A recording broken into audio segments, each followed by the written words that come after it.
22 സ്കൂളില് 31 വാക്യങ്ങളോളം ഉണ്ട്. നമുക്ക് ചേർന്ന് പാടി ദൈവത്തെ മഹത്വപ്പെടുത്താം. സംഗീത പ്രമാണിക്ക് ഉഷസിൻ മാൻപേട എന്ന രാഗത്തിൽ ദാവീദിന്റെ സങ്കീർത്തനം. എന്റെ ദൈവമേ, എന്റെ ദൈവമേ, നീ എന്നെ കൈവിട്ടതെന്ത്? എന്നെ രക്ഷിക്കാതെയും എന്റെ ഞരക്കത്തിന്റെ വാക്കുകൾ കേൾക്കാതെയും അകന്നു നിൽക്കുന്നത് എന്ത്?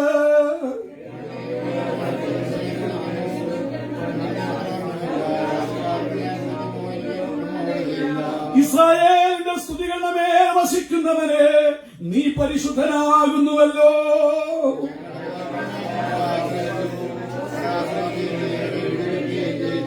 അവർ നിന്നോട് നിലവിളിച്ചു, രക്ഷ പ്രാപിച്ചു.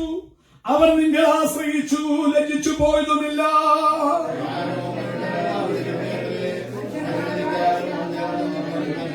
എന്നെ കാണുന്നവരൊക്കെ ഇവനെ പരിഹസിക്കുന്നു.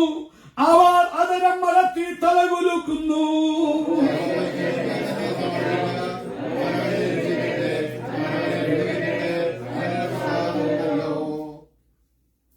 ഒമ്പതാം വാക്യം, നീയല്ലോ എന്നെ ഉദരത്തു നിന്ന് പുറപ്പെടുവിച്ചവൻ.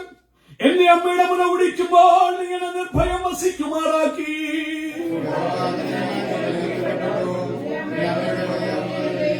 കഷ്ടമെടുത്തിരിക്കയാൽ എന്നെ വിട്ടകന്നിരിക്കരുത്. സഹായിപ്പാൻ മറ്റാരുമില്ലല്ലോ.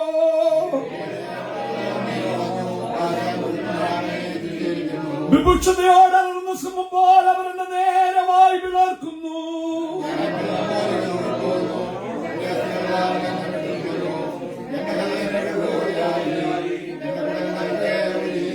എന്റെ ശക്തിയോട്ട് കഷ്ണം പോലെ ഉണങ്ങിയിരിക്കുന്നു. എന്നെ നാവണ്ണാക്കോട് പറ്റിയിരിക്കുന്നു. നീ എന്നെ മരണത്തിന്റെ പൊടിയിൽ ഇട്ടുമിരിക്കുന്നു.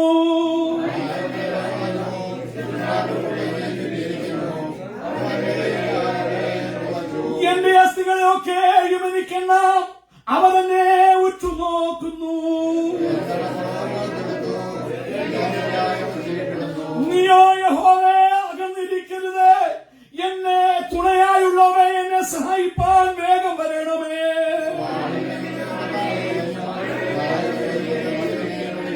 സിംഹത്തിന്റെ വായിൽ നിന്ന് എന്നെ രക്ഷിക്കണമേ. കാട്ടുപോത്തുകളുടെ കൊമ്പുകൾക്കിടയിൽ നീ എനിക്ക് ഉത്തരമരുളുന്നു.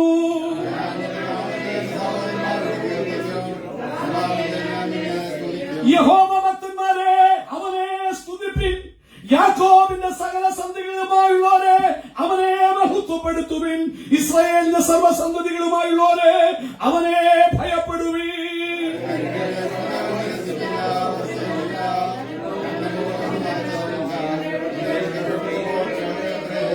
മഹാസഭയിൽ എനിക്ക് പ്രശംസ നിന്നിൽ നിന്ന് വരുന്നു. അവന്റെ ഭക്തന്മാർ കാണെ ഞാൻ എന്റെ നേർച്ചകളെ കഴിക്കോ.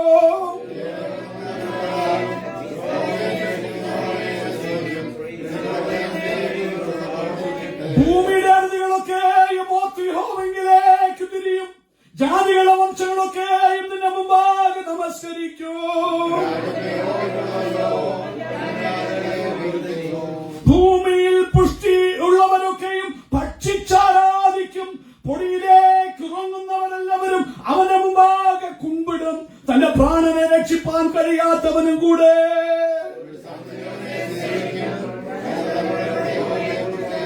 അടുത്ത വാക്യം ചേർന്ന് പാടി അവനെ സ്തുതിക്കാം.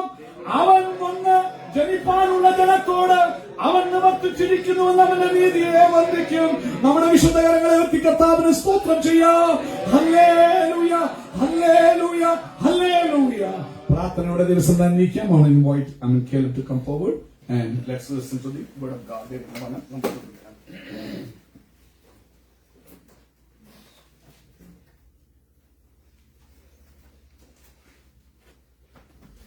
Greetings to you all in the precious name of our Lord and Savior Jesus Christ.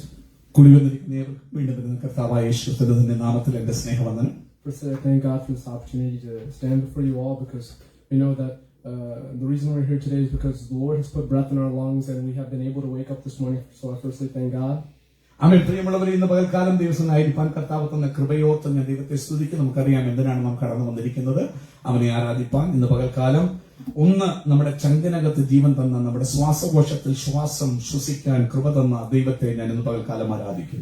Many people ask for miracles, but simply to wake up this morning is a miracle, because Millions of things had to go right in your body, every cell, to be up this morning. So let us all praise the Lord for just being here to gather in the assembly of believers and not forsake it. പ്രിയമുള്ളവരെ, അനേകർ അത്ഭുതങ്ങളെ തിരയാറുണ്ട്. എന്നോട് ആര് കരുണ കാണിക്കും, നന്മ കാണിക്കും, അത്ഭുതം ചെയ്യുമെന്ന് ചോദിക്കാറുണ്ട്. കുഞ്ഞെ, സഹോദര, സഹോദരി, പിതാവേ, മാതാവേ, ഇന്ന് പകൽ നീ എഴുന്നേറ്റ് തന്നെ അത്ഭുതമാ. അവൻ ശ്വസിക്കാൻ ഇടയാതെ തന്നെ അത്ഭുതമാ. ഇന്ന് പകൽ ആരാധനയ്ക്ക് വന്നിരിക്കുമ്പോൾ നീ ബ്രീത്ത് ചെയ്യുന്നത് തന്നെ അത്ഭുതമാ. ഉടമനകടകസ്യ, ഇന്ന് പകൽക്കാലം അത്ഭുതം തിരയാൻ, അത്ഭുതം നിന്റെ തൊട്ടരികിലുണ്ട്. ഇന്ന് ജീവനോടെ നീ ഇരിക്കാൻ തന്നെ കാരണം അത്ഭുതമാ. എന്നേ തകർച്ചകൾ നിന്നെ ഉടച്ച് തകർത്ത് കളയേണ്ടതാ. കൃപയാൽ ഇന്ന് പകൽക്കാലം ശ്വസിക്കുന്നത് നീ ജീവനോട് ഈ ആരാധനയ്ക്ക് വന്ന് ഭക്തന്മാരുടെ മധ്യത്തിൽ ഇരിക്കുന്നതിനൊരു അത്ഭുതമാകട്ടോ. So for this month of August, our message is, Dan had said before, this year we're focusing on growing unto Christ, the head that is Christ. We have our eyes set on Him. And how do we grow? We need spiritual food. We need to receive nourishment in order to grow. പ്രിയമുള്ളവർ, ഈ വർഷം ഞങ്ങൾക്ക് സഭയായ ദൈവം തന്ന വചനം ദൂത എന്ന് പറയുന്നത് വളരണം, വളർച്ചയുടെ ഒരു വർഷമാണ്. എങ്ങോട്ടാണ് വളരേണ്ടത്? പലരും പലരത്തോട് വളരാറുണ്ട്. പക്ഷെ ബൈബിൾ പഠിപ്പിക്കുന്ന ക്രിസ്തുവാകുന്ന തലയോളം വളരണം. അതായത് നീ ക്രിസ്തുവുമായി നിന്ന് നീ ഒന്ന് നോക്കിയാൽ നിന്നിൽ ക്രിസ്തുവിനെ കാണാൻ കണ്ണാടി പോലെ പ്രതിബിംബിക്കുന്നവനായി നീ തീരണം. ഇല്ലേ നീ ഏത് കൗൺസിലംഗമാണെങ്കിലും, നീ ഏത് കമ്മിറ്റിയിലാണെങ്കിലും, നീ ഏത് പാസ്റ്ററോ സഭയിലെ തലപ്പത്ത മൂപ്പനാണെങ്കിലും ഒരു ചുക്കുമില്ല. ഇന്ന് പകൽക്കാലം നിന്നെയും ക്രിസ്തുവിനെ നോക്കിയാൽ കമ്പാരിസൺ ഒന്നുമില്ലെങ്കിൽ നീ ക്രിസ്തുവാകുന്ന തലയോളം വളർന്നിട്ടില്ല. അതിനുള്ള ബന്ധത്തിൽ ഒരു മാസവും ദൈവം ദൂതം ഒന്ന് വരുമ്പോൾ ഈ മാസം പരിശുദ്ധാത്മാ നീ വളരണ വെല്ലം കഴിക്കണം. പോഷകങ്ങളുടെ ശരീരത്തിന് കിട്ടണം. അത് കിട്ടാതെ വളരാൻ നമ്മെ കൊണ്ട് കഴിയുകയില്ല. So could someone read Isaiah 55 verse 1 to 3? അതുകൊണ്ട് ആരെങ്കിലും വചനം എടുക്കുന്നവരെ ഒന്ന് എടുത്ത് വായിച്ച് സഹായിക്കണം. യെശയ്യാ പ്രവചനം 55 അധ്യായത്തിന്റെ 1 മുതൽ 3 വരെയുള്ള വാക്യങ്ങൾ നമുക്കൊന്ന് വായിക്കാം. യെശയ്യാ പ്രവചനം 55 അധ്യായത്തിന്റെ 1 മുതൽ 3 വരെയുള്ള വാക്യങ്ങൾ.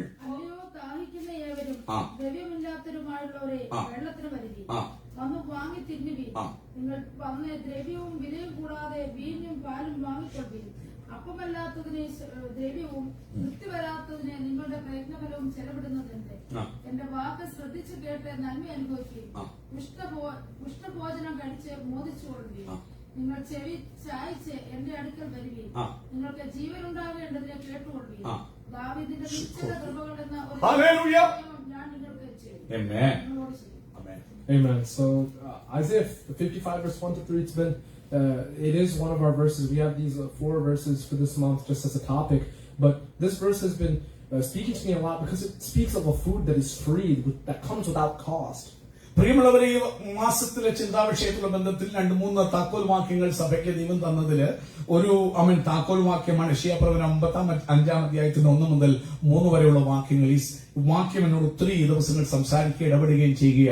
അവിടെ ഏറ്റവും എനിക്ക് സന്തോഷമായ ഒരു കാര്യം, നമ്മൾ ഭക്ഷിക്കാൻ വേണ്ടി, ആഹാരത്തിന് വേണ്ടി പ്രയോജനമില്ലാത്ത ഒത്തിരി കാര്യങ്ങൾക്ക് വെറുതെ പൈസ കളയുക, വെറുതെ സമയം കളയുക. പക്ഷെ ഇവിടെ പറയുക, ഇത് കഴിക്കാൻ ഇനി 5 പൈസ മുടക്കണ്ട, 5 പൈസ ചെലവില്ലാതെ വന്ന് നിനക്ക് വാങ്ങാം, കുടിക്കാം, വാങ്ങി കുടിച്ച് തിന്നാം, കഴിക്കാം. മിഷ്ടാന്ന ഭോജനം സ്വന്തം അനുഭവിച്ച് ആനന്ദിക്കാം. കർത്താവാം ദൈവം വിളിക്കുക, വാ വാ, പൈസ ഇല്ല, പൈസ വേണ്ടെന്നേ, പൈസ വേണ്ടെന്നേ, നീ വാ, വന്ന് വാങ്ങി തിന്ന് തിന്ന്. കാരണം ദൈവത്തിന് നിന്നെ വേണം, നിന്നെ അത്ര പ്രിയമാ. പുത്രനെ തകർക്കത്തക്കവണ്ണം സ്വന്തം ഓമനപ്പത്തിന്റെ ചങ്ക് പൊട്ടിയുള്ള നിലവിളി, എന്റെ ദൈവമേ, എന്റെ ദൈവമേ, നീ എന്നെ കൈവിട്ടതെന്തെന്നുള്ള ചോദ്യം പോലും കേൾക്കാതെ ചെവി പൊത്തിയ അപ്പന്റെ സ്നേഹമാ. ഇന്ന് പകൽക്കാലം നീ വാ, വന്ന് വാങ്ങി തിന്ന്. ആ പുത്രനെ തന്ന് നിന്നെ സ്നേഹിച്ചെങ്കിൽ ഈ ദിവസങ്ങളില് ഭക്ഷിക്കാതെ ഞായറാഴ്ചത്തെ ഒരു പ്രാർത്ഥനയും ആരാധനയും ചൊവ്വാഴ്ച അല്ലെങ്കിൽ ഇടക്കൂട്ടത്തിലും അങ്ങനെ പോകാനല്ല കർത്താവ് എന്നെയും നിങ്ങളെ വിളിച്ചത്. വന്ന് വാങ്ങി തിന്നത് ഫ്രീ, 5 പൈസ കൊടുക്കണ്ട. So the topic of the message, or what I want to speak today shortly, was there's a table that is free for us. ഇന്ന് പകൽക്കാലം എന്റെ പ്രസംഗത്തിന് തലക്കോരുക, വളരെ ഫ്രീ ആയിട്ട് ഒരു ഭക്ഷണമേശ നിനക്കുണ്ട്. 5 പൈസ കൊടുക്കണ്ട. നല്ലൊരു ഭക്ഷണമേശ. What place can you go into this earth where a table, if you go to a restaurant, what table and food would be given to you for free? They would kick you out if you asked for something for free. പ്രിയമുള്ളവരെ, ഈ ഭൂമിയിൽ ഏത് റെസ്റ്റോറന്റിൽ പോയാൽ നിങ്ങൾക്ക് free ആയിട്ട് ഭക്ഷണം വാങ്ങി തിന്നാൻ പറ്റും? ഇല്ല. പൈസ കൊടുക്കാതെ തിന്നാൻ പോയാൽ അവർ നിങ്ങളെ പുറത്താക്കും. ഇല്ലെങ്കിൽ പൈസ കൊടുത്തതേ പിടിച്ചടുക്കളയിലെ വേല ചെയ്യിക്കും. ഫ്രീ ആയിട്ട് കഴിക്കാൻ ഈ ഭൂമിയിൽ എനിക്കും നിങ്ങൾക്കും ഒന്നും കിട്ടത്തില്ല. പക്ഷെ ഇന്ന് ദൈവം വിളിക്കുക, എന്നെ നിങ്ങളെ, വാ മക്കളെ വാ, വന്ന് വാങ്ങി തിന്ന് സൗജന്യമായി ഭക്ഷിക്കും. Maybe if you go to a homeless shelter, you might get food for free, but as soon as they find out you're not homeless, they're going to kick you out as well. പ്രിയമുള്ളവരെ, ഒരു വേള സ്വന്തം നിങ്ങൾ homeless ആയിട്ടുള്ള ആൾക്കാരാണെങ്കിൽ government programme ഒക്കെ ഉള്ളിടത്ത് homeless ഷെൽട്ടറിൽ free ആയിട്ടുള്ള ഫുഡ് ഉണ്ട്. പക്ഷേ അവർ നോക്കും നിന്റെ സകല സ്വന്തം വരുമാനങ്ങളും കാര്യം നോക്കി നീ ഹോംലെസ് അല്ലെന്ന് കണ്ടു കഴിഞ്ഞാൽ അങ്ങനെ തൊഴിച്ച് പുറത്താക്കും. ഫ്രീ ആയിട്ട് യാതൊന്നും കിട്ടുക അസാധ്യമാണ് ഈ ലോകത്തിൽ മിക്കവാറും. But the thing is that Christ has set a table before us that is free regardless of condition and regardless of what you are. ഇന്ന് പകൽക്കാലം നീ എങ്ങനെയാണെന്നോ എന്താണെന്നോ നിന്റെ സ്വഭാവം എന്താണെന്നോ പോലും നോക്കാതെ സൗജന്യമായി ക്രിസ്തു നിമിത്തം, സൗജന്യമായി ക്രിസ്തുവാകുന്ന വചനം, സൗജന്യമായി ക്രിസ്തു നിമിത്തമായി സ്വർഗത്തിലെ പിതാവ് എനിക്കും നിങ്ങൾക്കും ഒരു നല്ല തീന്മേശ, ഭക്ഷണമേശ ഒരുക്കിയിട്ടുണ്ട്. ഇന്ന് പകൽ ആരും കഴിക്കാതെ പോകല്ലേ. അതുകൊണ്ട് ആദ്യം നമ്മൾ പാടി ജീവൻ കൊടുക്കുന്ന പുതിയ മന്ന. രാവിലെ താ അപ്പ ഞങ്ങൾ കഴിക്കാൻ വന്നിരിക്കുക, താ അപ്പ വയറ് നിറച്ച് തന്ന് അയക്കപ്പ, തരാൻ കൈയില്ല തന്ന് വിട്ടാൽ ഈ ഭക്ഷണത്തിന് എത്ര പൈസ കൊടുത്താലും കൊടുത്തു വിട്ടാൻ ആരെ കൊണ്ടും പറ്റില്ല. എന്നാൽ ഇന്ന് പകൽക്കാലം നിങ്ങൾക്ക് എനിക്ക് വേണ്ടി ദൈവം ഒരു സൗജന്യ ഭക്ഷണമേശ ഒരുക്കിയിരിക്കുകയാണ്. As we read in Isaiah 55, the things that language that Isaiah uses, at least prophetically, he says come. He says come anyone, but not just specifically anyone. He's not saying it just to the whole world, but he makes it so specific. He says to the one who does not have money, who needs to eat for free. He calls the person who has nothing. പ്രിയമുള്ളവരെ, ഇവിടെ ആത്മാവിൽ നിറഞ്ഞ് യെശയ്യാ പ്രവാചകൻ നോക്കി വിളിച്ചു പറയുക, സ്തോത്രം പറയുന്നു, അല്ലയോ ദാഹിക്കുന്ന ഏവരുമേ വാ, വിളിക്കുക, കം, വന്ന് ഭക്ഷിപ്പീൻ, വരുവീൻ വരുവീൻ. എന്നിട്ട് സ്തോത്രം ചെയ്യുന്നു. അതിന് സ്പെസിഫിക് ഒരു കാര്യമാണ്, ദ്രവ്യം ഇല്ലാത്തവർ കഴിക്കണമെന്നുണ്ട്, ദാഹമുണ്ട്, വിശപ്പുണ്ട്, പക്ഷെ കൊടുത്തു വാങ്ങാൻ കയ്യിൽ ഒന്നുമില്ലാതെ തളരുന്ന ആരെങ്കിലും ഉണ്ടെങ്കിൽ, കയ്യിൽ ദ്രവ്യമില്ലാതെ എന്നെ കൊണ്ട് കർത്താവേ ഇത് കൊടുത്തു വാങ്ങാൻ പറ്റത്തില്ലെന്ന് ചിന്തിക്കുന്ന ആരെങ്കിലും, അവരെ സ്പെസിഫിക് ആയിട്ട് ഇന്ന് പകൽക്കാലം വിളിക്കുക, വാ, വന്ന് തിന്ന്, സൗജന്യമായി നിനക്ക് വേണ്ടി ദൈവം ഒരു മേശ ഒരുക്കിയിട്ടുണ്ട്. God calls the man without anything to pay because what God is offering cannot be purchased. ഇന്ന് പകൽക്കാലം ദൈവം സകല മാനവരാശിയെയും ഇവിടെ ഇരിക്കുന്ന സകല വിശ്വാസികളെയും പ്രസംഗിക്കുന്ന ഞങ്ങളെയൊക്കെയും വിളിക്കുക, വാ മക്കളെ വാ, തിന്ന് തിന്ന്, സൗജന്യമായി തിന്ന്. ഇത് നിനക്ക് വില കൊടുത്തു വാങ്ങാൻ പറ്റില്ല. നിനക്കുള്ള സമ്പത്ത് മൊത്തം, ഇതുവരെയുള്ള ബാങ്ക് ബാലൻസും 401k കൊടുത്താലും ഈ മുഴുലോകവും കൊടുത്താലും ഈ അപ്പം നിനക്ക് വാങ്ങാൻ പറ്റില്ല. ഇത് വില കൊടുത്താൽ കിട്ടുന്നതല്ല. ദൈവം വിളിക്കുക, വാ, നീ വാ, നിനക്ക് ഞാൻ സൗജന്യമായി തരാം. വയറ് നിറച്ച് നിന്റെ അന്തരാത്മാവിന് തൃപ്തി തന്ന് ഇന്ന് പകൽ അയക്കാം. ദൈവം വിളിക്കുക, നിങ്ങൾക്കോ എനിക്കോ വില കൊടുത്ത് വാങ്ങാൻ കഴിയാത്ത അപ്പം കഴിപ്പിക്കാൻ. ഇന്ന് പകൽക്കാലം ഈ അപ്പം ലഭിക്കുന്നത് കളഞ്ഞിട്ടാ പലപ്പോഴും ലോകത്തിന്റെ ചപ്പനും ചവറിനും വേണ്ടി നാം ഓടുന്നത്. ദാഹം ശമിപ്പിക്കാത്ത, വിശപ്പടക്കാത്ത കാര്യത്തിന് പുറകെ അതിനാദ്യം പ്രാതിനിധ്യം കൊടുക്കും. ജീവൻ തരുന്ന പുതിയ മന്നെ പുറമോട്ട് തള്ളിക്കളഞ്ഞിട്ട് സ്തോത്രം ചെയ്യുന്നു. ഈ ലോകത്തിന്റെ ഒരിക്കലും വിശപ്പഴകറ്റാത്ത, ദാഹം ശമിപ്പിക്കാത്ത മണ്ണിനും ചപ്പനും ചവറിനും വേണ്ടി ജീവമന്നെ തൊഴിച്ച്, ദൈവത്തിന്റെ തീന്മേശയെ തൊഴിച്ച് നീ എറിയുമ്പോ ഒന്ന് ചിന്തിക്കണം, എന്റെ ദൈവമേ, ഞാൻ കാണിക്കുന്ന അതിക്രമം how much grievous it is. ഇന്ന് പകൽക്കാലം ദൈവം വിളിക്കുക, മക്കളെ വാ, പൈസയുടെ വിഷയം നിനക്ക് ഒരിക്കലും കൊടുത്ത് ഇത് വാങ്ങാൻ പറ്റത്തില്ല. നീ എത്ര വില കൊടുത്താലും ഈ അപ്പം നിനക്ക് കിട്ടത്തില്ല. നിനക്ക് വേണ്ടി ഞാൻ ആ മേശ ഒരുക്കാം. ദൈവം വിളിക്കുകയാണ്. The thing is that salvation is not free, but it was made free. The thing is that Christ paid the price. Obviously, we all as Christians know that, but what I always find is, at least for myself, at least I can testify for at least a year. I've gone to a point, like for a year, I remember in my life, I was dull to the sacrifice of God, because you hear it since you were born. You know that Christ died. You know that Christ hung on a cross. But it's almost that just Christians have it the worst, because we hear it all the time and then we don't care. പ്രിയമുള്ളവരെ, രക്ഷ സൗജന്യമാണ് എന്ന് നീ കേൾക്കുന്നത് കൊണ്ട് ചക്കാത്തി കിട്ടിയെന്ന് വിചാരിക്കരുത് കേട്ടോ. വലിയ വില പിതാവിന് കൊടുക്കേണ്ടി വന്നു നിനക്ക് രക്ഷപ്പെടാൻ. വലിയ വില കൊടുക്കേണ്ടി വന്നു. ക്രിസ്തു വിശ്വാസികളെ, എനിക്കും നിങ്ങൾക്കും, പ്രത്യേകിച്ച് പെന്തക്കോസ്തുകാർക്ക് രക്ഷയോട് ഒത്തിരി അടുത്ത് വന്നു കഴിഞ്ഞപ്പോ എല്ലാ ദിവസവും ജനിക്കുന്ന ആളുകൊണ്ട് കർത്താവ് മരിച്ചു, കർത്താവിന്റെ മേശ, കർത്താവ് കേട്ട് നീ തഴമ്പിച്ചതിന്റെ വില പോലും നിനക്ക് നഷ്ടപ്പെട്ട് എന്നുമെന്നും വീട്ടിനകത്തിരുന്ന പെട്ടകം കണ്ട് തഴമ്പിച്ചു പോയ ആമേൻ ചെയ്യുന്നു ആ അഭിനാദാവിന്റെ മക്കളെ പോലെ നീയും ഞാനും ആകുമ്പോൾ രക്ഷയുടെ വില എന്താണെന്ന് തിരിച്ചറിയാതെ വരുമ്പോൾ രക്ഷ സൗജന്യമാണെങ്കിലും അത് സൗജന്യമായിരുന്നില്ല. പുത്രനെ ചങ്ക് കീറി തകർക്കേണ്ടി വന്നു. ഇന്ന് പകൽക്കാലം പലപ്പോഴും ആമേൻ എനിക്കും ഞാനും ഒരു വർഷത്തോളം കഴിഞ്ഞ നാളുകൾ ഒത്തിരി സ്ട്രഗിൾ ചെയ്തതിന് എപ്പോഴും കേൾക്കുന്ന വചനം, യേശു മരിച്ചു, യേശു രക്ഷി. അവൻ നമുക്ക് വേണ്ടി താണഭൂമിയിൽ നമുക്ക് അറിയാം, ഉറക്കത്തിൽ വിളിച്ചു ചോദിച്ചാലും അറിയാം. പക്ഷെ അതിന്റെ മർമ്മമോ അതിന്റെ ആ വേദനയോ അതിന്റെ വെയിറ്റോ ഒന്നും ഗ്രഹിച്ചറിയാതെ വെറുതെ അവൻ പുറകെ നടക്കുന്ന ഒരു കൂട്ടം അവൻ ആ ശിഷ്യന്മാരെ പോലെ. ഞാൻ നിങ്ങളുടെ ദിവസം വായിക്കുമ്പോൾ ഒത്തിരി അമ്പരന്ന് പോയിടാ. ഈ ശിഷ്യന്മാരെല്ലാം യേശു പറഞ്ഞു, ഞാൻ മരിക്കും, കഷ്ടം അനുഭവിക്കും, എന്തെങ്കിലും ഉയർത്തെഴുന്നേൽക്കുന്ന എത്ര വട്ടം പറഞ്ഞതാ. പക്ഷേ കഷ്ടം അനുഭവിച്ച് അവൻ പറഞ്ഞാൽ നിവൃത്തിയായി. അപ്പൊ ഉയർത്തെഴുന്നേൽക്കുന്ന ചിന്ത അവന്മാർക്കും ഉണ്ടായില്ല. പക്ഷെ പുരോഹിതന്മാർക്കും ന്യായാധിപന്മാർക്കും അവന്മാര് കേട്ടു. ഒരു പറയാ, ഈ ചതിയൻ ജീവിച്ചെന്നവൻ പറഞ്ഞു അവൻ 3-ാം നാള്. എന്ന് ഈ കേട്ട ശിഷ്യന്മാരുടെ മൂളയില് ഇതൊന്നും പതിച്ചില്ല. ഇതുപോലെ ദൈവമക്കളായി ഞാനും നിങ്ങളും ആരാധനയ്ക്ക് പോകുന്നെങ്കിലും പല ഇതൊന്നും it's not even sinking in your heart, you not even understanding. ഒരിക്കലും മനസ്സിലാക്കുന്നില്ല രക്ഷയുടെ വില എന്താണ്. സൗജന്യമാണ്, സത്യമാണ്. പക്ഷേ പിതാവിന് വലിയ വില കൊടുക്കേണ്ടി വന്നു. അത് ഞാൻ അറിയാതിരുന്നപ്പോൾ പലപ്പോഴും നമ്മളിങ്ങനെ മിക്കവാറും പെന്തക്കോസ്ത് സഭകളിലൊക്കെ ജനിച്ചു വളർന്ന പിള്ളേരും എന്തിന് മറ്റിടത്ത് ഇത് പറയുന്നില്ല, അവർ കേട്ടിട്ടില്ല, അവരെപ്പോഴും ചൊല്ലി പോവുകയാ. യേശു മരിച്ചു എന്നല്ലാതെ അവർക്കറിയില്ല. പക്ഷേ രക്ഷയെക്കുറിച്ച് നന്നായി പഠിപ്പിക്കുന്ന പെന്തക്കോസോ ബ്രദറിനോ ഇത് കേട്ട് തഴപ്പിച്ചുകൊണ്ട് വില പലപ്പോഴും ഗ്രഹിക്കാതെ പോകും. The thing is that in Isaiah 55 we have it is made clear that there's this thirst, there's this hunger. But I feel like Psalm 63 finishes the clear meaning of that thirst, because in Psalm 63 verse 1 it says, "You God are my God, earnestly I seek you and I thirst for you." It's not that he thirsts for water or food, eat and drink. It's not that, but rather you thirst for God and you hunger for God. That's the completion of that hunger and thirst. പ്രിയമുള്ളവരെ, യെശയ്യാവ് പറഞ്ഞു തുടങ്ങുന്ന വിശപ്പും ദാഹവും അതിന്റെ ആഴം ഗ്രഹിക്കണമെങ്കിൽ സങ്കീർത്തനക്കാരൻ 63-ാം സങ്കീർത്തനത്തില് ദാവീദ് ദാഹത്തെ കുറിച്ച് പറയുന്ന ഒരു ഭാഗമുണ്ട്.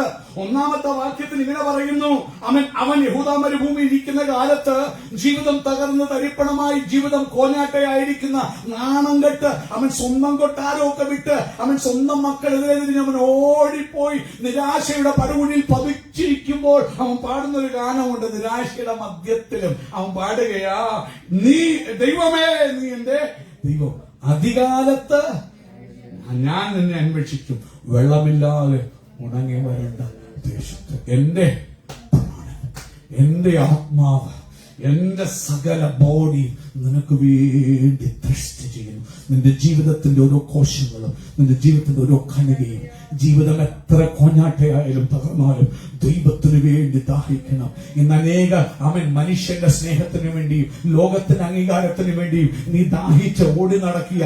അതിനൊരിക്കലും തൃപ്തി തരാൻ കഴിയില്ല. ഭർത്താവിന്റെ സ്നേഹത്തിന് വേണ്ടി, ഭാര്യയുടെ സ്നേഹത്തിന് വേണ്ടി, വീട്ടുകാരുടെ നാട്ടുകാരുടെ സ്നേഹത്തിന് വേണ്ടി ഓടി നടക്കുകയാ. അതിനൊന്നും നിനക്ക് തൃപ്തി വരാൻ പറ്റുകയില്ല. നിന്റെ പ്രാണൻ കൊതിക്കട്ടെ വരണ്ടുണങ്ങിയ ദേശത്ത് ദൈവത്തിന് വേണ്ടി. എപ്പോൾ ഞാൻ അവന്റെ സന്നിധിയിൽ ചെല്ലാം, ദൈവത്തിന് വേണ്ടി നിന്റെ ഓരോ ജീവിതത്തിന്റെ ശരീരത്തിന്റെ ഓരോ കോശവും അതിനു വേണ്ടി കൊതിക്കട്ടെ.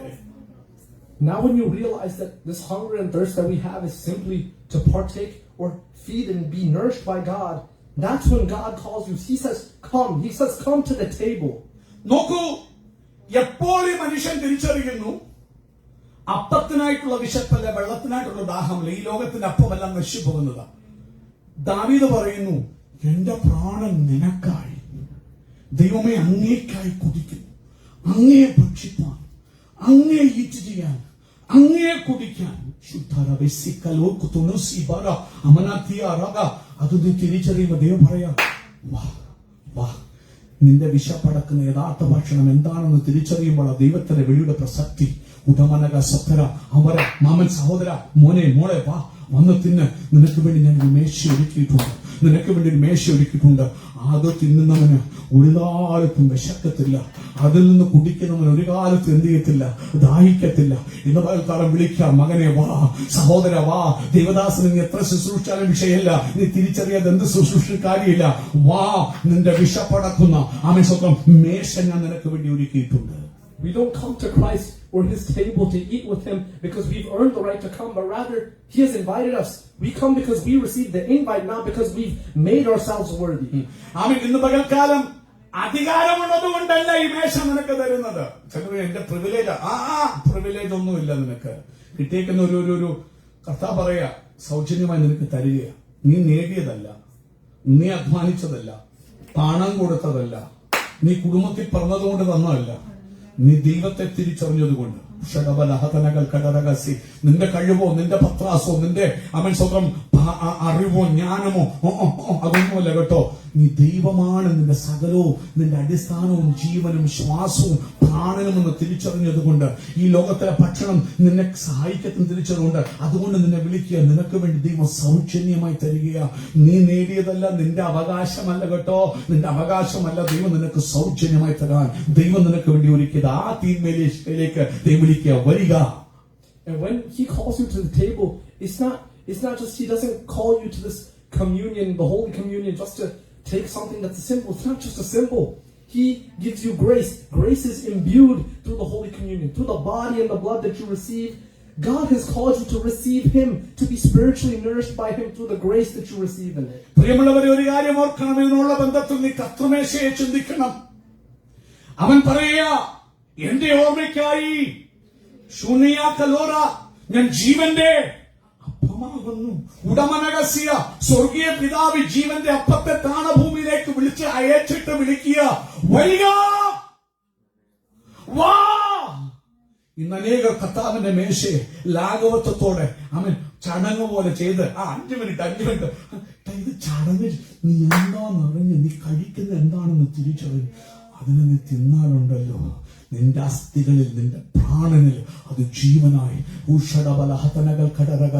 കർത്താവ് വരുവോളം അവൻ സ്വന്തം നിന്നെ രക്ഷിക്കുവാൻ ഉതകുന്ന, നിനക്ക് ജീവൻ തരാൻ ഉതകുന്ന, നിന്നെ നിത്യതയിലെത്തിക്കാൻ പ്രാപ്തമാക്കുന്ന ആ ജീവന്റെ അപ്പത്തെ നീ അറിഞ്ഞു ഭക്ഷിക്കുമ്പോൾ അറിയത്തനതിയാറുക.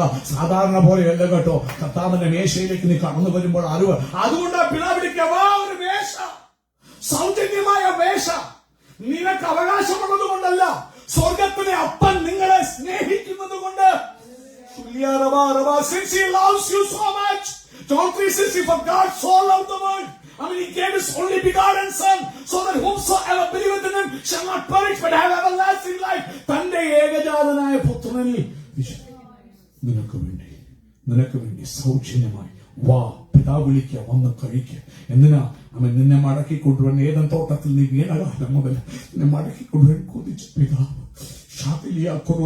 ആ ഓരോ തെരഞ്ഞെടുപ്പിലും പിശാച് വന്നതിനെ തകർത്ത് തരിപ്പണമാക്കാൻ നോക്കുമ്പോൾ, അബ്രഹാമിനെ വിളിച്ചത് മുതൽ ന്യായപ്രമാണം കൊടുത്തത് മുതൽ ദൈവത്തിന്റെ തെരഞ്ഞെടുപ്പിനെ തകർക്കാൻ പിശാച് പദ്ധതി ഒരുക്കുമ്പോൾ, അലർന്ന് സുമം പോലെ പതിയിരുന്ന് അനേകരെ വീഴിക്കുമ്പോൾ, ഇന്ന് പകൽ സ്വർഗത്തിലെ പിതാവ് വിളിക്ക, കുഞ്ഞെ നീ വാ, തിരിച്ചറിഞ്ഞു വാ, വന്നിട്ട് സൗജന്യതയോടെ കഴിക്ക്. നിന്നെ തൊടാൻ പിശാചിന് പറ്റത്തില്ല. ഇവനെ അറിയേണ്ട വണ്ണം അറിഞ്ഞ് നീ കഴിച്ചാൽ നിത്യജീവനിലേക്ക് അവൻ നിന്നെ എത്തിക്കുവാൻ പ്രാപ്തമായ അപ്പമാണ് ഹമേശയിലേക്ക് ദൈവം നമ്മെ വിളിക്കുകയാണ്. In John chapter 6, we know that He says, "He that eats of my flesh and drinks of my blood dwells in me and I in him." When Jesus says this, he isn't just giving an illustration of what He does for us, but rather He is telling us that He is what we feed on. He is our spiritual nourishment. We feed upon Christ. We receive Christ and we live by Christ. ആമേൻ. പ്രിയമുള്ളവരെ, ഈശോനാഥൻ സ്വന്തം അപ്പത്തെ കുറിച്ച് പറയുമ്പോൾ John chapter 6, he that eats of my flesh shall die. താൻ പറയുമ്പോൾ ഞാൻ നൽകുന്ന അപ്പം അത് ഭക്ഷിക്കുന്നവന് സ്വന്തം ചെയ്യുന്നു, അവൻ മരിക്കയില്ല എന്ന് പുത്രൻ പഠിപ്പിക്കുമ്പോൾ നോക്കണം. അതുവരെ ഒത്തിരി ശിഷ്യന്മാർ യേശുവിന് പറയുണ്ടായിരുന്നു. ഈ അപ്പത്തെ കുറിച്ച് പഠിപ്പിച്ചു കഴിഞ്ഞപ്പോഴത്തേക്ക് ആൾക്കാർ എന്ത് ചെയ്യാൻ തുടങ്ങി. ഉടനെ യേശു ചോദിച്ചു, നിങ്ങൾക്ക് പോകാൻ 12 ചോദിച്ചു. ഉടനെ അവർ പറഞ്ഞു, നിത്യജീവന്റെ അപ്പം നിന്റെ മക്കളോട് നിന്നെ വിട്ട് ഞങ്ങൾ എവിടെ പോകും? അപ്പോൾ എന്നെ തിന്നുന്നവൻ എന്റെ മൂലം ജീവിക്കും, അവന് മരിക്കില്ല എന്നൊക്കെ പഠിപ്പിക്കുമ്പോൾ അവൻ ജനത്തിന് തിരിച്ചറിയാൻ കഴിയാതെ എങ്ങനെ അവന്റെ മാംസം നമ്മൾ തിന്നുമോ എന്നൊക്കെ ചോദിച്ച് ഇടറി ഓരോരുത്തർ ബാക്ക് ഓഫ് ഇവൻ ദുരുപദേശം പഠിപ്പിക്കാൻ പറഞ്ഞ് ഇട്ടിട്ട് പോകുമ്പോൾ അമ്മാമ്മം തിരിച്ചറിയാൻ കഴിയാതെ അനേകർ അവനെ വിട്ട് മാറിപ്പോയപ്പോൾ അവസാനം എത്രണ്ണം ശേഷിയെന്നറിയാമോ? 12. കഴിഞ്ഞ ദിവസമായിട്ട് ഞാൻ ആരോട് സംസാരിക്കുമ്പോൾ യേശുവിന്റെ മിനിസ്റ്ററെ കുറിച്ച് ചോദിച്ചപ്പോൾ അവൻ സ്വന്തം ചെയ്യുന്നു. ഞാൻ കഴിഞ്ഞ ദിവസം ഞാൻ പറഞ്ഞു, ലുക്ക്, യേശു അപ്പച്ചൻ മിനിസ്റ്റർ നോക്കി കഴിഞ്ഞാല് അവൻ പറഞ്ഞു, മുമ്പേ പരാജയപ്പെട്ട മിനിസ്ട്രി അല്ലേ അക്ഷരാർത്ഥത്തെ നോക്കി ആ കുരിശേല് 3 മണി തൊട്ട് 6 മണി വരെ ആരെ കിടക്കുക, 3 മണി തൊട്ട് ചത്ത് ശവമായി കിടക്കുക. കൂടെ ഉണ്ടായിരുന്ന ഒറ്റ ശിഷ്യനും അനാഥനായി തൂങ്ങിക്കിടക്കുന്നു. അപ്പൊ ഞാൻ ആ കാപ്പാസോ അതിനേക്കാൾ എത്ര ബെസ്റ്റ് എന്റെ ശിഷ്യരോട് അറ്റ്ലീസ്റ്റ് 2-3 പേരെങ്കിലും എന്റെ ആരാധന ഇരുന്നുണ്ട് ഇരിപ്പുണ്ട്. ശുഖലാരാസന്തരിയ അവൻ ഇന്ന് പകൽക്കാലം ഓർക്കണം, അപ്പത്തെക്കുറിച്ച് പഠിപ്പിക്കുമ്പോൾ, താനാകുന്ന ജീവന്റെ അപ്പത്തെക്കുറിച്ച് പഠിപ്പിക്കുമ്പോൾ ഈശോനാഥൻ പറഞ്ഞ മർമ്മങ്ങളെ തിരിച്ചറിയാൻ ജനത്തിന് കഴിയാതെ പോയി. ഇവിടെ യേശു വിളിക്കുക, വന്ന് എന്നെ നീ ഭക്ഷിച്ചാൽ എന്നെ കഴിക്കുന്നവർ ഒരാളും എന്ത് ചെയ്യത്തില്ല, മരിക്കത്തില്ല എന്ന് അവൻ പഠിപ്പിക്കാനിടയായി. So I want you to be sure that it is not just a plain symbol. You know how we are baptized? Baptism is not just a plain symbol. When we go down into the water, it says that we are being buried with Christ. That is something that is behind the scenes. There's something happening that is killing our flesh. God considers us in His eyes. He sees us dying right there. It's something that is literal. It's not just a symbol. And in the same way, the communion, in faith, by faith, it's not, we're not literally eating flesh and blood, but by faith, through His Spirit, Christ is present in there and we are feeding on it. പ്രിയമുള്ളവർ, ഒരു കാര്യം ഓർക്കണം, സ്നാനപ്പെടുമ്പോൾ പലപ്പോഴും ഞാൻ പബ്ലിക്കായി പോകുക, ലോകത്തോട് എന്റെ സാക്ഷ്യം, സ്നാനം അതുകൊണ്ട് അതൊന്നല്ല, അതിനകത്ത് മർമ്മങ്ങൾ ഒത്തിരി ഉണ്ട്. ബൈബിൾ പഠിപ്പിക്കുന്നു, പാപത്തിന്റെ ശമ്പളം എന്തുവാ? മരണം. നീ ഒരു കാര്യം ഓർത്തോണം, പെന്തക്കോസ്തുകാരോ രക്ഷിക്കപ്പെട്ടു വന്നിട്ട് ഒത്തിരി പഠിപ്പിച്ചിട്ട് അങ്ങനെ സ്നാനപ്പെടുത്തുമെന്ന് ബൈബിൾ പറയുന്നില്ല. ഒന്ന് നീ വിശ്വസിക്കുന്ന സുവിശേഷത്തിൽ സ്നാനം ഉൾപ്പെട്ട, സ്നാനം കൂടെ ചേർന്നതാ സുവിശേഷം, അല്ലാതെ സെപ്പറേറ്റ് സുവിശേഷമില്ല. അവൻ അതിനകത്ത് എന്തോ നടക്കുന്ന ചോദിച്ചാൽ, സ്നാനത്തില് നീ യേശുവിനെ വിശ്വസിച്ച് യേശു എനിക്ക് വേണ്ടി മരിച്ചു എന്ന് ഏറ്റു പറയുമ്പോൾ അവൻ യേശുവിന്റെ ഡെത്ത് നിന്റെ മേലോട്ട് ഇമ്പ്യൂട്ട് ചെയ്യും. അവൻ നീ മരിച്ചതുപോലെ ദൈവം കണക്കാക്കും. അപ്പോൾ നീ ഏറ്റു പറയുമ്പോൾ പാപസംബന്ധമായി അവൻ നീ മരിച്ചു അല്ലേ? അതുവരെ ആ ഡെത്ത് വന്നുകൊണ്ട് അതുവരെയുള്ള ജന്മപാപം, അവൻ കർമ്മപാപം, എല്ലാത്തിനും പരിഹാരം വന്നു. നീ പാപത്തിൽ മരിച്ചു. കാരണം യേശു മരിച്ചത് നീ മരിച്ചതുപോലെ ദൈവം കണക്കാക്കിയതോ അതരത്തിൽ നീ ഏറ്റു പറയുമ്പോൾ അതിനകത്ത് പവറുണ്ട്. അപ്പോൾ നീ മരിച്ചു കഴിഞ്ഞാൽ പിന്നെ ഉടനെ ആരും മരിച്ചു കഴിഞ്ഞിട്ട് 2 വർഷം കഴിഞ്ഞോ 1 മാസം കഴിഞ്ഞാണ് നടക്കുന്നത് അല്ല. അതുകൊണ്ട് നിങ്ങൾ അപ്പോസ്തലർ പറഞ്ഞു, എവിടെ അന്ന് രാത്രി തന്നെ കാരാഗ്രഹപ്രമാണിയും കുടുംബം എന്ത് ചെയ്തു? ഇമ്മീഡിയറ്റ് ആ സ്നാനം. ആകപ്പാടെ താമസിച്ച ബൈബിൾ ആരെയുള്ളതെന്ന് അറിയാമോ? അവൻ സ്വന്തം ഷൗലാകുന്ന പൗലൂസ്. കാരണം അവനെ പേടിയായിരുന്നു, ആരും അവനെടുക്കാൻ വന്നില്ല. അനന്യാസിനെ തന്നെ ദൈവം തള്ളിവിടേണ്ടി വന്നു, 3 ദിവസം പിടിച്ചു. ആകപ്പാടെ ബൈബിൾ സ്നാനപ്പെടാൻ ടൈം പിടിച്ചത് അവൻ സ്വന്തം ഷൗല് മാത്രമേ ഉള്ളൂ. 3 ദിവസം പിടിച്ചു അനന്യാസ് വരേണ്ടവരെ. പക്ഷേ വിഷയിത രക്ഷിക്കപ്പെട്ട ഉടനെ, കാരണം മരിച്ചാൽ നിന്നെ എന്ത് ചെയ്യണം? അടക്കണം. അടക്കി കഴിഞ്ഞ് എന്ത് പകൽക്കാലം ഇവിടെ നിങ്ങൾ ആരെങ്കിലും കൊലപാതകളായിട്ട് ഒരാളുണ്ടെന്നിരിക്കട്ടെ, അവൻ നിങ്ങൾ മരിച്ചു കഴിഞ്ഞാൽ പിന്നെ നിങ്ങളെ പ്രോസിക്യൂട്ട് ചെയ്യാൻ പറ്റുമോ? അതാണ് സംഭവിക്കുന്നത് സ്നാനത്തിൽ. പാപസംബന്ധമായി നീ മരിച്ചു, നിന്നെ അടക്കി കഴിഞ്ഞാൽ പിന്നെ ഏത് കോടതിക്ക് നിന്നെ ജയിലിൽ കൊള്ളാൻ പറ്റും? അതാ ഈ മർമ്മം. പാപത്തിന് ശമ്പളം എന്താണ്? മരണം. അതിനായി മാമോദിസ, അതാണ് പിശാച് കൊണ്ട് കരക്കി ശിശുശാലമാക്കി മാറ്റിയിട്ട് ആദ്യം കൊന്നു, പിന്നെ ആദ്യം കുഴിച്ചിട്ട് പിന്നെ മരിക്കുന്നു. ഒന്നാദ്യം മുക്കുന്നില്ല കുഴിച്ചിടാൻ, പിന്നെ അവിടെ താളം തട്ടിപ്പോകുന്നു. ഇവർ തിരിച്ചറിയുന്നില്ല, മർമ്മം തിരിച്ചറിയ. സ്നാനം നമ്മൾ പെന്തക്കോസ്തുകാരെ ഒത്തിരി സ്നാനം എന്തിനാന്ന് പോലും തിരിച്ചറിയുന്നില്ല. പാപത്തിന്റെ ശമ്പളം, ദൈവം നീതി വിട്ട് ഒരു കാര്യം ചെയ്യത്തില്ല. ഗാഡ് അൺറൈച്ചസ് ഗോഡ് അല്ല. എന്തിനാ നിന്നെ രക്ഷിക്കപ്പെട്ട് സമ്മതിക്കുന്നത്? എന്താ? മരണം നടക്കുന്നുണ്ടാ. പാപത്തിന്റെ ശമ്പളം എന്താണ്? മരണം. നീ ഏറ്റു പറയുമ്പോൾ നീ മരിക്കണമെന്ന് യേശുവിന്റെ മരണം നിന്റെ മേലോട്ട് നീ മരിച്ചതുപോലെ ദൈവം കണക്കാക്കി. പിന്നെ വെള്ളത്തിലേക്ക് കൊണ്ട് മുക്കുമ്പോ, അതുകൊണ്ടാ അവൻ സ്നാനത്തിൽ അവന്റെ മരണത്തോട്, അവന്റെ അടക്കത്തോട് ചേരുന്ന സ്നാനം. വെള്ളത്തിൽ നിന്ന് പൊങ്ങുമ്പോ പിന്നെ എഴുന്നേറ്റ് വരുന്ന ആ പഴയ പാപം ചെയ്ത അനിലല്ല. അവൻ സ്വന്തം ചെയ്യുന്നു. വചനമാകുന്ന ബീജം, കെടാത്ത ബീജം. ഞങ്ങളുടെ ഈ വർഷത്തെ വളർച്ചയുള്ള ബന്ധത്തിൽ ഒന്ന് നല്ല വിത്ത് വേണം പാകുന്നത്, എന്നാലേ വളർച്ചയുടെ. അപ്പം കേടായ വിത്ത് വിതച്ചാൽ ശരിയാകത്തില്ല. അപ്പം ആ വിത്ത്, ഏറ്റവും നല്ല വിത്ത് എന്ന് പറഞ്ഞാൽ ബൈബിൾ പറഞ്ഞ ആദിയിൽ വചനം ഉണ്ടായിട്ട് വചനം പൗലോസ് പത്രോസ് പറയുമ്പോൾ ആ വിത്താകുന്ന, ജീവനുള്ള വിത്താകുന്ന, കെടാത്ത ബീജമാകുന്ന അവനിൽ നിന്ന് ജനിച്ചു. അപ്പോൾ ആ വചനം വിശ്വസിച്ച് ജനിച്ചു ഒരുത്തൻ വെള്ളത്തിൽ നിന്ന് പൊങ്ങി വരിക. അപ്പന്റെ ബീജത്തിൽ. അതുകൊണ്ടാണ് അവനെ വിശുദ്ധൻ എന്ന് വിളിക്കുന്നത്. അല്ലാതെ നീ പോയി സ്നാനപ്പെട്ടോണ്ട് ആ സ്ഥാനത്തിനകത്ത് എന്തോ മർമ്മം, നീ ഡെഡായി പാപിയായവൻ. അതുകൊണ്ടാണ് മാർപ്പാപ്പ പ്രഖ്യാപിക്കുമ്പോഴെല്ലാം നീ സെയിന്റ് ആകുന്നത്.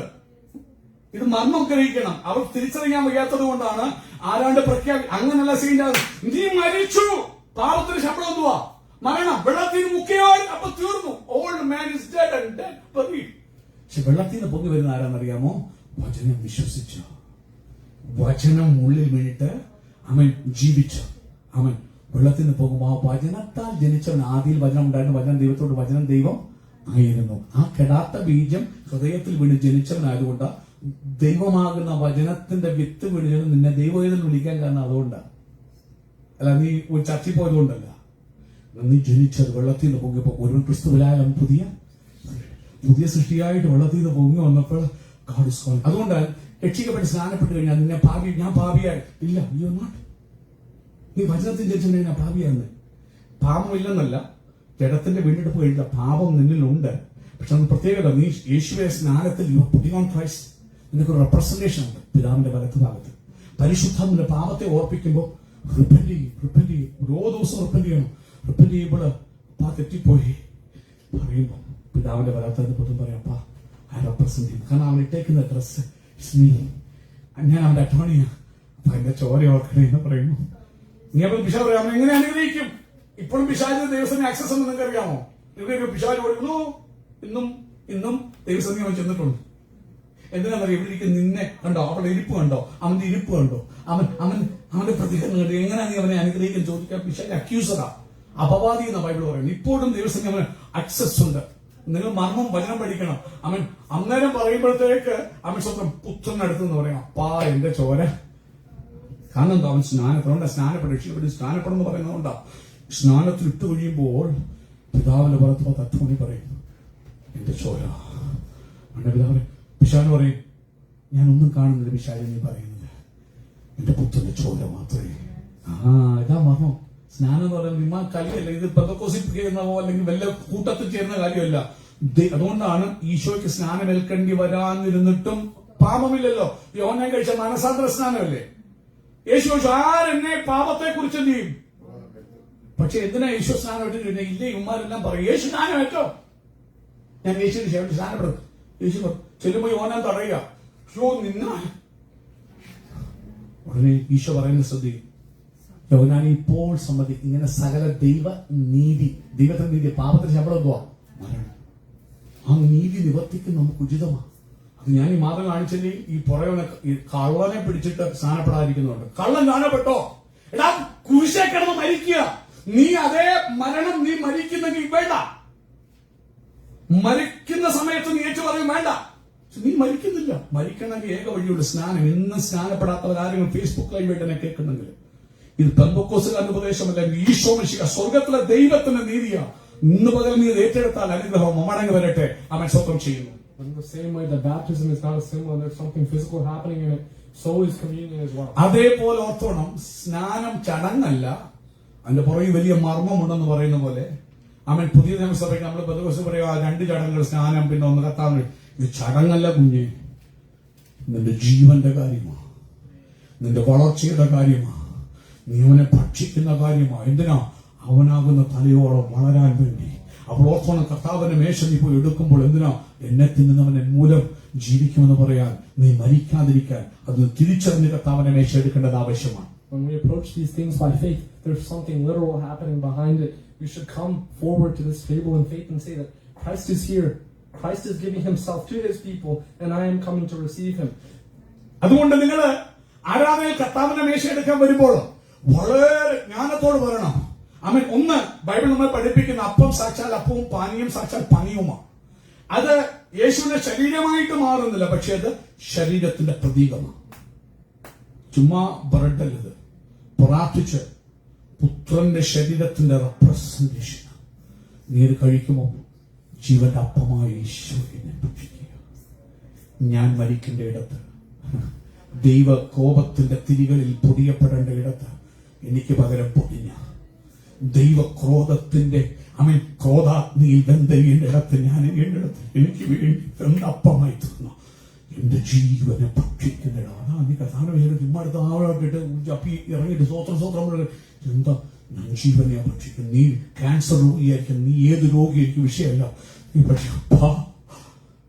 ജീവനെയാണ് ഭക്ഷിക്കുന്നത്, ജീവനെയാ ഭക്ഷിക്കുന്നത്. രക്തം കുടിക്കുമ്പോൾ ആ പാലാണ് അടിപ്പുണ്ടലിൽ നിന്ന് എനിക്ക് വേണ്ടി സൗഖ്യത്തിന് വേണ്ടി, എന്റെ പാപരോഗത്തിന്റെ സൗഖ്യത്തിന്റെ, എന്റെ ആത്മീയ രോഗത്തിന്റെ സൗഖ്യത്തിന് വേണ്ടി ഇറങ്ങി ആ ചോരയെ ഞാൻ കുടിക്കുന്നത്. നീ അറിവോട് എടുക്കുമ്പോൾ അതിന്റെ മർമ്മം ആഴം, അത് ഇൻസ്റ്റന്റ് വിടുതല, ഇൻസ്റ്റന്റ് പവറാ നിനക്ക് വേണ്ടി എന്ന് ഓർത്തു കൊള്ളുക. And since Christ isn't still hanging on the cross, we know that He died, He rose, and He ascended, and He is alive. Since He is up there in heaven, alive, we know that He is giving His life from heaven down here, down to below, giving grace into this bread and wine, giving His grace, imbuing His life directly from heaven for His people, for His church. അതുകൊണ്ട് സഭയെ നാം ഒരുമിച്ച് തിരുസന്നിധിയിൽ വന്നിട്ട് തിരിച്ചറിഞ്ഞ് അപ്പവീഞ്ഞുങ്ങളെ പൂജിക്കുമ്പോൾ സ്വർഗീയ പിതാവിന്റെ വലത്ത് ഭാഗത്ത്, ഇന്ന് ആരാധനയിൽ നമ്മുടെ മധ്യ വാഗ്ദത്തപ്രകാരം നടക്കുന്ന പിതാവിന്റെ വലത്ത് ഭാഗത്തിരുന്ന് എന്നെ നിങ്ങളെ കാണുന്നവന് നീ വിശ്വാസത്താൽ ആ ജീവന്റെ അപ്പത്തെ ഭക്ഷിക്കുമ്പോൾ, ആ പാനീയം നീ കുടിക്കുമ്പോൾ, സ്വർഗത്തിൽ നിന്ന് തന്റെ കൃപാ കടാക്ഷം നിന്റെ മേൽ അയച്ചിട്ട് നിന്റെ ജീവനെ, നിന്റെ ആരോഗ്യത്തെ, ഭാവിയെ പരിപാലിക്കുന്ന പുത്രൻ പിതാവിന്റെ വലത്ത് ഭാഗത്ത് തന്നെ നോക്കിക്കൊണ്ട് നിന്റെ മേൽ കൃപ പകർന്നുകൊണ്ടിരിക്കുന്നു എന്നുള്ള കാര്യം നീ തിരിച്ചറിയാം. And now that we have spoken, this is all led to the table, which we feed upon Him. So everything in the Bible, when we talk about hunger and needing to be nourished, it all points back right to the Holy Communion, the Eucharist. It all points back to Christ. Because if anything, if you look back in the first century, the central point of worship, the only point of worship, the only point they would come together for is simply to break that bread and drink of that cup, to receive the body and blood of the Lord. That's the only reason they came. ഇന്ന് പകൽക്കാലം ഒരു കാര്യം ഓർക്കണമേ പ്രിയമുള്ളവരെ, ആരാധന ഈ പാട്ടോ ആരാധന ആദ്യം പാടിയതോ പ്രാർത്ഥിച്ചോ ഒന്നുമല്ല. ആരാധന നിങ്ങളൊന്ന് പഠിച്ചു കഴിഞ്ഞാൽ എന്റെ ഓർമ്മ. 1-ാം നൂറ്റാണ്ടിൽ പേപ്പട്ടിയെ പോലെ വിശ്വാസികളെ കൊല്ലാനിട്ട് ഓടിക്കുമ്പോൾ അവർക്ക് ഇതിന്ന് പാടാനോ കീബോർഡ് വായിക്കാനോ അമ്പയർ അടിക്കാനോ പാവരിക്കാനോ ഒന്നും സ്ഥലമില്ല. കാണുന്നവരെ അന്നേരം കൊല്ലും. അന്നേരം അവിടെ ഏക ആരാധന കയ്യില് അപ്പവും വീഞ്ഞും കരുതും. കാണുന്ന വിശ്വാസിയാൻ തോന്നിയ മഹാനാഥ എന്ന് പറയും. അവനും മഹാനാഥ എന്ന് പറഞ്ഞ് ഇൻസ്റ്റന്റ് ആയിട്ട് അല്ലയോ സ്വപ്നം പാടും. പാടിയാൽ തിരിച്ചറിയും. അവർ ഓടി വന്ന് അപ്പമെടുത്ത് ഭക്ഷിക്കും. ആരാധന, പ്രൈസും വർഷിപ്പ് നല്ല കാര്യമാണ്. അതിനേക്കാൾ വലിയ കാര്യമാണ് ജീവന്റെ അപ്പത്തെ തിന്നുന്നത്. പലപ്പോഴും ഈ കുറ്റബോധം നിർത്താവേ എല്ലാ ആരാധനയിലും വേണം. ടൈമിന്റെ ഗ്രഹത്തിൽ നിർത്തും ഒന്നിക്കും അവൻ എവറി അതർ സൺഡേ ഞങ്ങൾ ചെയ്യുന്നത്. പക്ഷെ വർഷിപ്പ് എന്ന് പറയുന്നത് അപ്പത്തെ ഭക്ഷിക്കുന്നു. അതില്ലാത്ത ആരാധനയില്ല. ഇന്ന് പകൽക്കാലം നാം തിരിച്ചറിയുക. ആമേൻ. So I just want to conclude my message around here. I want to give Pastor Joe some adequate time to speak. But since we have talked about this communion, I want to remind you, just leaving you off here, next time we do partake of this table, next time we have been given, next time you see the gifts of God, the gifts of God isn't simply this table, but even the opportunity to pray to Him, spend time with Him. This is all a gift because we didn't have that before His death. We didn't have this open communion with God before the death of Christ. So when you come to Him, you should understand that you're not going there because you're worthy. Some people, after they sin, they don't want to go to the presence because obviously they feel guilty. It makes no sense to go to God right after they sin. But simply, God still calls you to come. Why is that? You cannot make the blood any more valuable than it is with your work. If you do something today to deserve it, that doesn't make the blood or the body any more valuable than it already is. You can't do anything to change its value, make it greater or less. So come to the presence. ഇന്ന് പകൽക്കാലം ഒരു കാര്യം പ്രിയമുള്ളവർ തിരിച്ചറിയാൻ സമയമില്ലാത്തതുകൊണ്ട് കർത്താവിന്റെ ദാസന്മാരുണ്ട്. അമൻ ചെയ്യുന്നു. Pastor Jose അങ്കിളുണ്ട്. Aman north കാരോലൈനയിൽ കടന്നു വന്ന അമൻ കർത്താവിന്റെ ദാസനുണ്ട്. അവർക്കൊക്കെ ആക്ട് ടൈം കൊടുക്കണമെന്ന് ആഗ്രഹമുള്ളതുകൊണ്ട് ഒരു കാര്യം ഓർക്കണേ ദൈവജനമേ, നമ്മൾ ആരാധനയ്ക്ക് വേണ്ടി കടന്നു വരുമ്പോൾ, കർത്താവിന്റെ മേശയിലേക്ക് കടന്നു വരുമ്പോൾ നമ്മുടെ പ്രവൃത്തികളുടെ ആധിക്യം കൊണ്ട് അല്ല നമ്മൾക്ക് കർത്താവിന്റെ മേശ കർത്താവ് തരുന്നത്. സൗജന്യമായി വാങ്ങി. അതുകൊണ്ട് ഒരു കാര്യം ഓർത്തോണം, അയോഗ്യമായി അതിലേക്ക് കൈ നീട്ടരുത്. അത് സത്യമാണെങ്കിലും ഒരു കാര്യം ഓർത്തോണം, നിന്റെ യോഗ്യതയല്ല നിനക്കത് തരുന്നത്. ആ സത്യം കൂടി നീ തിരിച്ചറിയണം. ഇല്ലെങ്കിൽ നമ്മൾ ഞാൻ നല്ല ഹോളിയായിരുന്നുകൊണ്ട് വന്ന് തെറ്റിപ്പോയി അമാർഷി അതിനെ അപാപം എന്ന് പറയുന്നത് യോഗ്യത കൊണ്ടല്ല, നീ എപ്പോഴും അയോഗ്യനാണ്.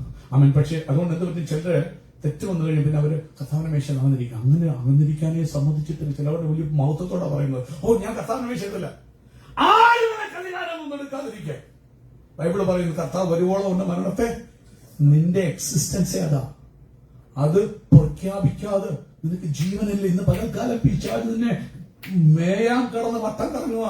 കഴിയുമെങ്കിൽ തന്നെ വൃദ്ധന്മാരെ പോലും തകർക്കാൻ. നേരം ചില പറയോ, ഞാൻ കർത്താവിന്റെ മേശ എടുത്തില്ല. പാസ്വേഡ് അടി ഉണ്ടാക്കിയിട്ട് വിശ്വാസം തിരുത്തിക്കോണം. സ്വമേധാഭാവമാണ് ഏറ്റു പറഞ്ഞ് കഴുകൽ പ്രാപിച്ചു പുത്രനായ യേശുവിനും സകല ഭാവവും നോക്കി ശുദ്ധീകരിക്കും. മനുഷ്യരോട് ചെയ്താൽ പോയി നിരപ്പ് പ്രാപിച്ചു നിർത്തണം. ഒരു ആഴ്ച പോലും, ഒരു സെക്കൻഡ് പോലും കർത്താവിന്റെ മേശ ഒഴിഞ്ഞിരിക്കാനും അനുവർത്തനം. You proclaiming death. പിശാച് നിന്നെ 4 പാടുകൂടി തകർക്കാൻ വരുമ്പോൾ നീ കർത്താവിന്റെ മേശ എടുക്കുമ്പോൾ, യേശു എനിക്ക് വേണ്ടി മരിച്ചു, ജീസസ് ഡൈഡ് ഫോർ മീ. ഏത് പിശാചിനെ തൊടാൻ പറ്റും? ഇന്ന് പകൽക്കാലം ഓർത്തോണം, നിന്നെ ക്രിസ്തുവിനോട് എടുക്കാൻ, അവനെ ഭക്ഷിപ്പാൻ, നിത്യജീവനിലേക്ക് വരാൻ. നമ്മുടെ കർത്താവ് പറയുക, ഇന്ന് പകൽക്കാലം നിന്റെ യോഗ്യത കൊണ്ടോ നീ വിശുദ്ധനായതുകൊണ്ടല്ലേ അപ്പം തരുന്നത്. ആമേൻ.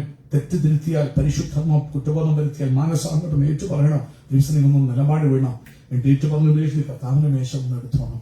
കാരണം എന്താ? അവൻ നിന്റെ പാപമല്ല, നിന്റെ വിശുദ്ധിയുമല്ല ഈ മേശയ്ക്ക് കാരണം. അത് തിരിച്ചറിഞ്ഞു വേണം. പാപം കൊണ്ട് ഏറ്റു പറഞ്ഞു വന്ന് ശുദ്ധീകരണം പ്രാപിച്ചെടുത്തോണം. ഒഴിഞ്ഞിരിക്കാൻ ബൈബിള് നമ്മെ സമ്മതിക്കുന്നില്ല. അയോഗ്യതയോട് എടുക്കരുത്, അഹങ്കാരത്തോട് എടുക്കരുത്, ധിക്കാരത്തോട് എടുക്കരുത്, താഴ്മയോടെ. ഇന്ന് പകൽ ദൈവം വിളിക്കുക, കടന്നു പോവാ, വന്ന് സൗജന്യമായി. നിങ്ങൾ വായിക്കുന്ന സമയമില്ലാത്തോണ്ട് അപ്പൊ ഇത് പറയുന്നത്, ആമേൻ, ഭൂമിയില് അവിടെ പറയുന്ന ഒരു വാക്യമുണ്ട്. ആമേൻ, സ്തോത്രം ചെയ്യുന്നു. ഭൂമിയിൽ പുഷ്ടിയുള്ളവരൊക്കെ എങ്ങനെ ആരാധിക്കും? ആരാധനയ്ക്ക് വരുമ്പോൾ ഭക്ഷിക്കണം അവനെ, അല്ലെങ്കിൽ ജീവൻ കാണത്തില്ല നിന്റെ ആരാധനയ്ക്ക്. അല്ലേ? പുഷ്ടി വേണം. വിശ്വാസിയാണ്, പുഷ്ടി വേണം. നിന്റെ സ്തോത്രത്തിന് ഒരു വെയിറ്റ് വേണം. നിന്റെ ഹല്ലേലൂയയ്ക്ക് ഒരു വെയിറ്റ് വേണം. സത്യമായിട്ട് ചുണ്ണാമ്പ് തേക്കുന്ന പോലെ കൈ എടാ, പുഷ്ടിയില്ലെങ്കിൽ നീ എങ്ങനെ ആരാധിക്കുന്നേ? ഈ മർമ്മം, കാരണം പുള്ളിക്കൂടെ പോകാനായി പറ്റിയില്ല സങ്കീർത്തനം. പക്ഷെ മർമ്മം ഇതാ, ആരാധന. ഭക്ഷിച്ച് ആരാധിക്കുന്നതിനെ കുറിച്ച് സംസാരിക്കുന്ന സങ്കീർത്തനമായി 22. നീ അവനെ ഭക്ഷിക്കണം. ഭൂമിയിൽ പുഷ്ടിയുള്ളവരൊക്കെയും ഭക്ഷിച്ച് ആരാധിക്കും. അടുത്തത്, അവൻ സ്തോത്രം ചെയ്യുന്നു, പൊടിയിലേക്ക് ഇറങ്ങുന്നവരൊക്കെയും അവന്റെ മുമ്പാകെ കുമ്പിടും. തന്റെ പ്രാണനെ രക്ഷിപ്പാൻ കഴിയാത്തവൻ കൂടെ. ഇന്ന് പകൽക്കാലം വന്ന് വാങ്ങിത്തിന് എന്തിനാ? ഗുണം വരുത്താത്തതിനു വേണ്ടി നിന്റെ സമ്പത്തും ആരോഗ്യവും പണവും കളയുന്നത്. സൗജന്യമായി വിളിക്കുന്നു. നിങ്ങൾ അധികമായി കർത്താവിനെ അനുഗ്രഹിക്കും. I want to finish these words. The body still works. The blood still works. Nothing you do can change the value, how valuable the blood is, and whether you deserve it or not. Nothing can change that. And that's why the last verse of Psalm 22 says, since the body and since the blood works, it still works. It will never not work. And that's why, hallelujah, future generations will be told about him. They will proclaim his righteousness, declaring to a people yet unborn, he has done it, he has completed it, he has finished it. ഇന്ന് പകൽക്കാലം ഓർക്കണേ, അവസാന സങ്കീർത്തനത്തിന്റെ അവസാന ഭാഗത്ത് മനോഹരം അറിയാമോ? അവിടെ ഇങ്ങനെ പറയുന്നു, ആമേൻ, അവർ വന്ന് ജനിപ്പാനുള്ള. നോക്കൂ, നിങ്ങൾ തെറ്റ് ചെയ്താലും ദൈവത്തിന്റെ കർത്താവിന്റെ ശരീരത്തിന്റെ ശക്തിക്കൊരു കുറവും ഇല്ല. നിങ്ങളോ സഭയിലുള്ള സകല വിശ്വാസികളും പാസ്റ്ററും പാപം ചെയ്താലും അവന്റെ രക്തത്തിന്റെ ശക്തിക്കൊരു കുറവുമില്ല. ഇന്ന് പകൽക്കാലം അവന്റെ ശരീരം ജീവൻ നൽകുന്ന പുതുമന്നയായി തിന്നും നിൽക്കുകയാണ്. അവന്റെ രക്തം, ഹല്ലേലൂയ, പുതിയ നിയമത്തിന്റെ രക്തമായി നിനക്ക് നിത്യത തരുവാൻ വേണ്ടി നിൽക്കുകയാണ്. നിന്റെ പാപത്തിനോ നിന്റെ കുറവിനോ അതിന്റെ ശക്തി എടുത്തു കളയാൻ ഈ ഭൂമിയിലുള്ള സകല ക്രിസ്ത്യാനികളും തലതിരിഞ്ഞു പോയാലും എന്റെ യേശുവിന്റെ ശരീരത്തിനും രക്തത്തിനുള്ള പവർ ഇതുവരെയും കുറഞ്ഞിട്ടില്ല. അതുകൊണ്ട് അവിടെ പറയുന്നു, ആമേൻ, സ്തോത്രം, അവർ വന്ന് ജനിക്കാനുള്ള തലമുറയോട് പറയും, ആമേൻ, സ്തോത്രം ചെയ്യുന്നു, അവന്റെ നീതിയെ അവൻ നിവർത്തിച്ചിരിക്കുന്നു എന്ന് പറയും. അതാ കാൽവരി കുരിശിന്മേല് കിടക്കുമ്പോൾ യേശു പറഞ്ഞ സകലവും നിവർത്തിയായി. It is accomplished, it is finished. ഇനി അങ്ങപ്പുറം ഒരുത്തരം വന്ന് ഒരു പ്രവൃത്തി അക്കംപ്ലിഷ് ചെയ്യാനില്ല. ഇന്ന് അത് ഏറ്റെടുത്ത് വന്നാൽ മതി. അവനെ ഒന്ന് ഭക്ഷിച്ചാൽ മതി. ഹല്ലേലൂയ. അതുകൊണ്ട് വരാനുള്ള തലമുറയിൽ ജനിക്കാനുള്ളവരും അവൻ സ്വത്രം നിവർത്തിച്ചിരിക്കുന്നു എന്ന് പറഞ്ഞ് അവർ വിശ്വാസം അവങ്കിൽ ഇട്ടിട്ട് അവന് നീതിയെ വർദ്ധിക്കും. ഇന്ന് പകൽക്കാലം എന്തൊരു പ്രത്യാശയാ സഭയ്ക്ക് ദൈവം തന്നിരിക്കുന്നത്.